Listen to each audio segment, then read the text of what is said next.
Why are you fascinated by dreaming? Because I can't believe how much goes on in my head when I mean, think about it. Oh, well, all of our heads. We fall asleep and then you wake up 8 hours later and you don't remember a thing. You think, oh, I've been out of action for that time. And what we know is that people are going through a very predictable sleep cycle. There's all sorts of repair going on to the brain and the body. And then about 4 or 5 times, you go into dream sleep and you have these really weird dreams. And what's phenomenal is the research is now showing us that these dreams are not random.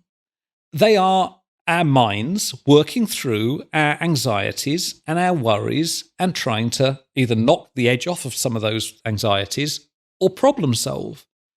And what I find incredible is the number of times I have woken up with a solution to an experiment or an idea or a book fully formed in my head the first thing in the morning.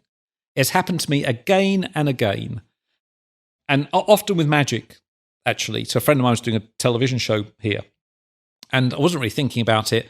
When I woke up in the morning, boom, I'd got the entire item in my head, even down where all the camera angles were and everything. And I just find that incredible. There's so much going on offline, as it were. I share this interest. I'm reading a book right now by Matt Walker, Why We Sleep. And for those who are curious, Matt is a very credible scientist. He really knows his neuroscience. Fantastic book. It goes more into the why and how and specifics of sleep without a specific focus on dreaming. But I read a book when I was in college. So the very beginning, undergrad, I was in neuroscience for a period of time, then couldn't do the animal testing necessary to work in the lab I wanted to be part of, which was with Barry Jacobs. Not saying I oppose it completely. I just couldn't be hands-on with it at the time. And I read a book named Exploring the World of Lucid Dreaming by Stephen LaBerge, which I found to be very practical. And I don't know if you have any thoughts on lucid dreaming, but it does seem like you can experimentally demonstrate that it exists just through IQing and tracking.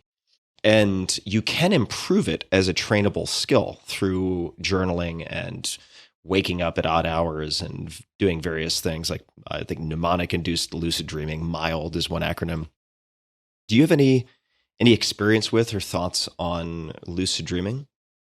Unfortunately, no. I mean, I did a book called Night School, sorry. It'd be good if I remembered the title of my own book, Night School.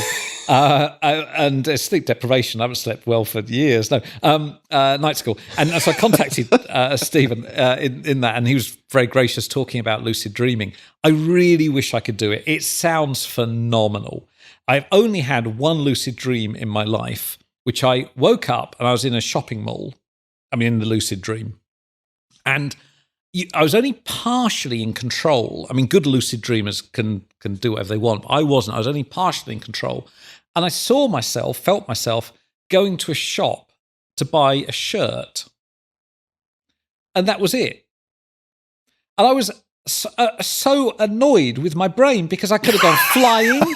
I could have met a celebrity I've never met. I could have done all these amazing things. And instead, my brilliantly creative brain did a thing that I've done many times in real life and actually really isn't very interesting. So that is my only experience with lucid dreaming. So I love dreaming and I found that very helpful. I just can't get the lucid thing. I used to. I know, it's terrible. I used to have night terrors. I used to suffer from night terrors a lot, which, if people don't know, it's where you sit up, you've got your eyes open, normally it's about 90 minutes into the night, and you scream out and you think there's a demonic entity there or something like that. And if you're sleeping next to somebody else, this wakes them up, and they're properly awake at that point. You yourself are still in deep sleep, and so you go straight back to sleep. And they're sitting up, shaking, going, oh my goodness, what's the problem? And they can't get back to sleep at all. So it's worse for them than it is for you. So yeah, I did had a lot of those for a while. And that's what got really me interested in sleep. I was thinking, what is going on in my little head that I should see these demonic entities? And what's quite good about having those is that if you 90 minutes in, you can't sleep and you're a bit bored and you think, well, let's make life a bit more interesting from a partner. You can sit up and scream. They wake up, and then you go back to sleep and pretend you had a night terror. The Upside of Night Terrors. That's right. By Richard Wiseman. Now, that's a great book title. The Upside of Night Terrors is a great book title.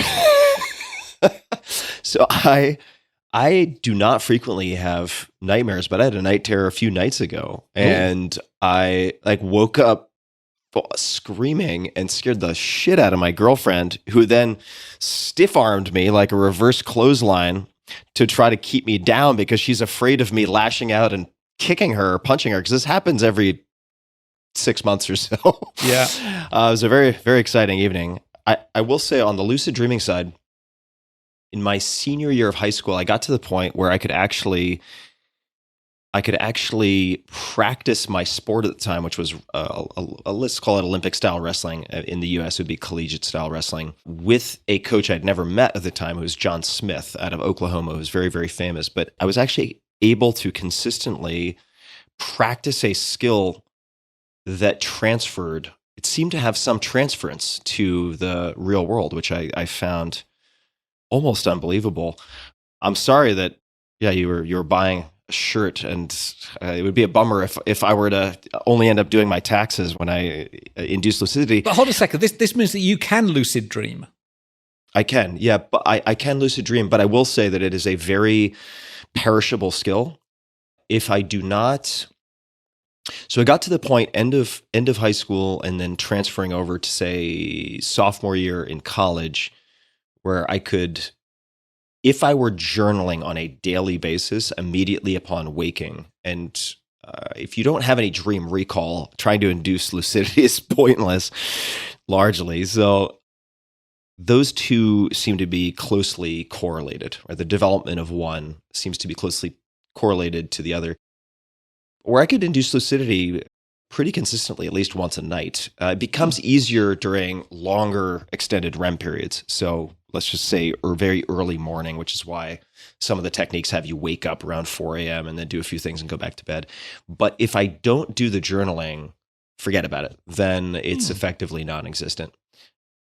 But if I end up so exhausted, go ahead. I was going to say, so my non-creative mind sent me shirt shopping. I suspect you do far more interesting things in your lucid dreams. Other than practicing sport, what do you do?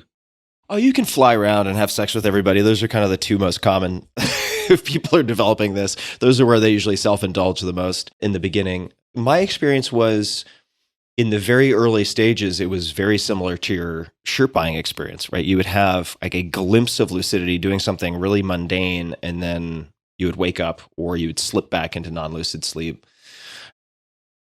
So it does seem to accrue, and there are, hopefully this doesn't make me sound like a lunatic. I think it's a very, for me at least through direct experience, like it's a very developable skill. You can begin to extend your periods of lucidity using different techniques that seem to have some reliable effect.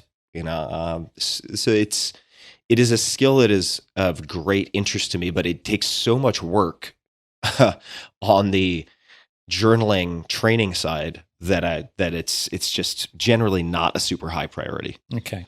Also, waking up at like 4 a.m. to increase the frequency is not very appealing, given that I already have insomnia. What else have you learned about sleep and improving sleep, and why did you stop having night terrors if you stopped? Yeah, I did. They are related a little bit to anxiety, and also related to being a warm room. So actually, if you sleep in an icebox, essentially, they pretty much go away. In terms of night terrors, because you mentioned your girlfriend there, sort of worried about you lashing out, I think received wisdom is not to touch the person who's having the night terror, because often they can interpret that as being the demonic entity attacking them, and they will lash out. So keep your distance. Often just saying the person's name gently will be sort of enough to bring them kind of back. I'll buy my girlfriend some headgear and a mouthpiece. She'll be fine.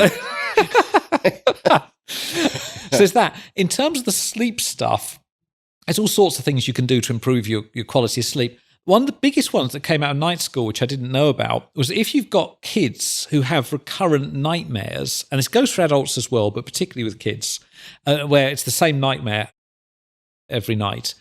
During the day, you get them to visualize the nightmare, but with a more positive ending. So if they're being chased by a dragon, they visualize that, and then you go, well, maybe it's a lonely dragon, it's a friendly dragon, he just wants to be your friend. And actually, that's got about a 90% hit rate within a very short period of time for reducing those recurring nightmares. So there's all this kind of simple stuff that's out there. I think all the stuff about this night of two halves and actually taking a break in the middle is what we used to do before electric light and so on. The paradoxical, if you're trying to fall asleep, the paradoxical approach, which is you try and keep yourself awake. So you're allowed to blink, but otherwise you have to keep your eyes open and you have to actively not fall asleep. It's quite exhausting and you end up falling asleep quicker. Again, based on all sorts of research. So yeah, Night School was a fun book to do. So then speaking to onset insomnia, which is something that I've suffered from for decades, and I go through periods of not having it be as acute an issue, but the initial falling asleep portion for people who don't understand the terminology. So there's the paradoxical approach of, I've never tried the keeping my eyes open part. That I haven't tried. Yeah, so I may try that. Yeah. Icebox, I feel like I've got that pretty well dialed. Yeah. Used various devices to keep the bed cool. Any other suggestions? Well, there's busying the mind if it's based on anxiety. So just writing down those anxieties and worries often clears it before you go to bed. Counting backwards from 103s feels working memory, basically, and it means those anxieties can't get in. Engaging in sort of fantasy world so that when the dreams and sleep comes along, it's a little bit more pleasant. And if you are laying there for more than, this is particularly waking up during the night, more than, say, 10 minutes, laying awake for more than 10 minutes, get out of bed and do something non-stimulating but physical, like one of those kind of adult colouring in books, something like that. Do that for about 10 minutes, go back to bed. If you're still laying there awake 10 minutes later, get out and do it again. And after a couple of those, you start to fall asleep, because what happens is what you're not doing is associating the bed with the anxiety of being awake. Otherwise, that becomes a stimulus response, that the bed is a place where I'm anxious. So moving yourself out and occupying the mind and going back, again, is another very effective technique.